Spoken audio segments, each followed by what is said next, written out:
bonsoir à tous. Alors quel est ce document révélé par le Canard enchaîné?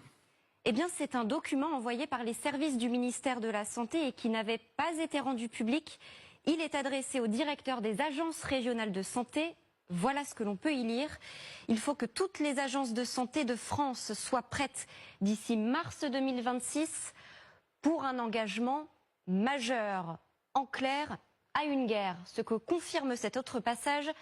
Dès à présent, le travail de planification engagé doit sensibiliser la communauté soignante aux contraintes d'un temps de guerre. Et le message insiste, tout le monde est concerné, les médecins, les infirmières, les aides-soignantes, les sages-femmes, les anesthésistes, les réanimateurs. Il s'agit, je cite, d'une mobilisation massive des professionnels de santé, quel que soit leur secteur d'activité. Alors quelles sont les consignes dans cette note ? Eh bien, elles sont très concrètes. Il s'agit de créer des centres médicaux spécifiquement dédiés au retour des blessés de la zone de combat, en quelque sorte des hôpitaux de campagne. Ils doivent être capables d'accueillir environ 100 soldats par jour pendant 2 mois, voire 250 en 3 jours pendant les pics d'activité. La note indique que ce serait une population masculine, jeune et apte au combat. Avec cette précision, ces centres accueilleraient des soldats français, mais pas seulement. L'Hexagone se prépare à devenir une base arrière pour les Alliés, note le Canard enchaîné. Il faut imaginer une infirmière au chevet d'un soldat polonais, les pauses de perfusion d'un soldat allemand ou encore les pansements compressifs d'un soldat lettonien. Au-delà de ces centres médicaux, les soldats français seraient dirigés vers les hôpitaux militaires déjà existants. Il y en a 8 en France. Mais la note insiste bien, les hôpitaux publics devraient être mobilisés pour accueillir les autres. Nous avons fait un rapide calcul, 100 soldats par jour, cela fait 500 000 pendant 6 mois. Les médecins sont les premiers surpris. Voilà ce que nous déclare Mathias Vargon. Il est chef des services d'urgence à l'hôpital. Je trouve cela complètement dingue. À l'heure où les hôpitaux vont devoir réduire la voilure, on fait comme si cela n'existait pas. On demande de mobiliser des gens qui sont déjà mobilisés.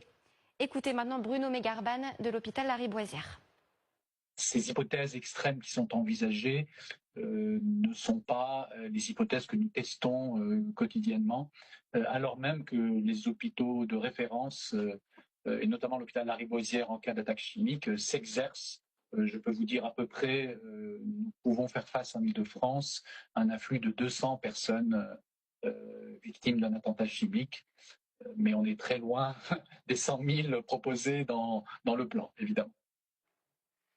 Merci Lucien. Non, mais juste, c'est important quand même de se le mettre en tête parce que j'ai fait une vidéo hier où il y a des gens qui disent oui, mais les réseaux, vous faites que de raconter de la merde pour faire peur aux gens. Pour tous les ignorants de la ville qui sont toujours en train de venir faire les malins, à dégager tout scénario et en se disant que c'est pas possible.